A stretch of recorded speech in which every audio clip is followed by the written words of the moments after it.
Bonjour, donc on corrige le devoir qui était donné pour la semaine dernière pour les 6e A, qui portait sur les révisions de fractions, puisqu'on révise jamais assez les fractions. C'est toujours une notion qui fait peur aux élèves. Donc, la premier exercice de base, on colorie la proportion qui est demandée. Donc là, 7/16e, je rappelle que c'est le dénominateur qui fixe le partage. Ici, on a 16 carrés identiques, donc j'en ai colorié 7 sur 16. Ici, on a un quart. Donc, effectivement, on pourrait dire, mais c'est pas partagé en 4. Si je regarde, chaque ligne représente un quart. Une ligne, 2 lignes, 3 lignes, 4 lignes. Donc, je viens colorier une ligne entière, soit 4 petits carreaux. Puisque je rappelle que cette fraction, elle est aussi égale à 4/16e. J'ai multiplié mon dénominateur et mon numérateur par 4. 5/8e. Ici, pour un partage en 8, il faut que je prenne à chaque fois 2 carreaux.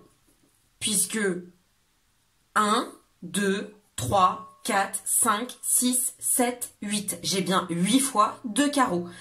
Cette fraction, si je multiplie mon dénominateur par 2, je tombe sur 16. Et donc, mon numérateur doit être aussi multiplié par 2, ce qui nous fait 10/16e. Donc, je dois colorier 10 petits carreaux, soit 5/8e. Exercice numéro 2, on doit donner une valeur décimale. Donc, 1 partagé en 4. 1 euro partagé en 4, soit 25 centimes. 8/10e. La division par 10, elle décale la virgule. Donc, quand je pose 8, ma virgule, elle est sous-entendue ici. Ça ne sert à rien de mettre une virgule à la fin de la partie entière s'il n'y a pas de partie décimale. Donc, je décale d'un rang et j'arrive ici. Je dois donc mettre un 0, 0,8. Et j'arrive bien à 8, qui est dans la colonne des dixièmes. 7/5e. Alors, 7/5e, 1,4. Comment je peux faire pour trouver le 1,4? Je peux écrire, en multipliant mon dénominateur par 2, 14/10e. 5 est multiplié par 2, donc mon numérateur est multiplié par 2, ça nous fait 14/10e. 14/10e, je décale la virgule d'un rang, j'arrive à 1,4. Et 15/tiers, on n'oublie pas que la fraction, c'est un partage, c'est une division. Dans 15, combien de fois 3? Ça y va, 5 fois.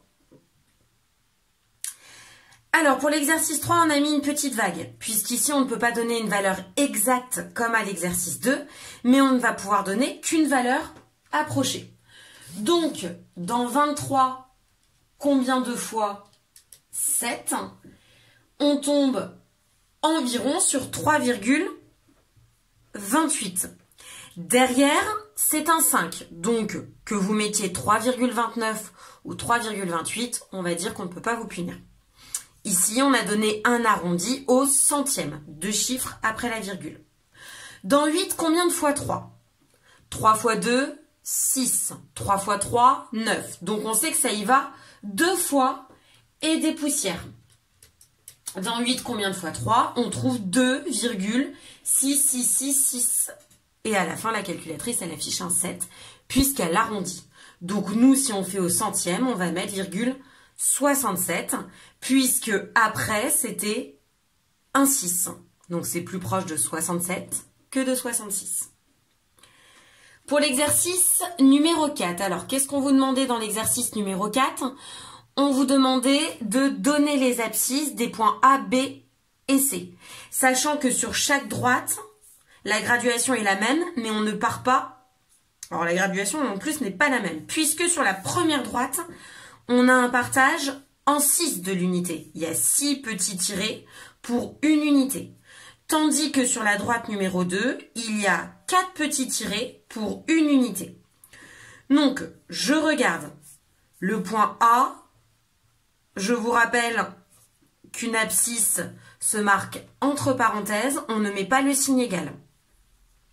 Donc là, j'ai une part sur 6, donc 1/6.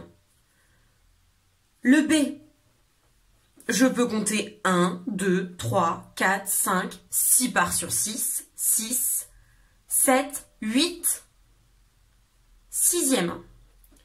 Ça peut aussi s'écrire,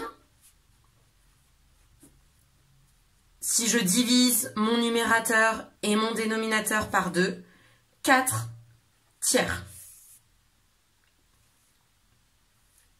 1 tiers, 2 tiers, 3 tiers, 4 tiers. Et le point C a pour abscisse, alors ici on a 6 sur 6, 12 sur 12, pas 12 sur 12, 12 sur 6. Donc j'ai 1, 2, 3, 4, 5, 6 parts sur 6, ce qui fait bien une unité.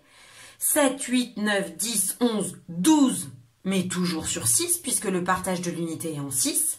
Et donc 13 parts sur 6. Donc l'abscisse du point C, c'est 13 sixièmes.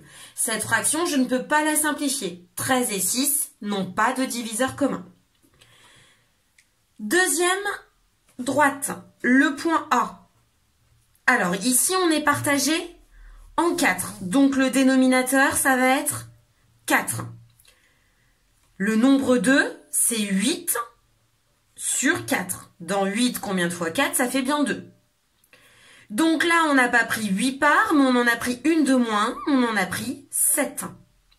Puisque le 1 se situe de ce côté, vers la gauche. Le point B.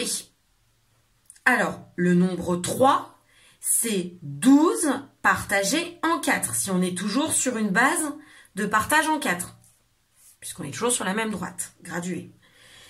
Donc, si ici on a 12 parts, ici on est à 13 parts sur 4. Le nombre 4, qui correspond à 16 quarts, 16, 17, 18 quarts. Effectivement, puisque 18 et 4 sont tous les deux divisibles par 2, on peut aussi écrire que l'abscisse de C, c'est 9 demi, puisqu'on a simplifié numérateur et dénominateur par 2.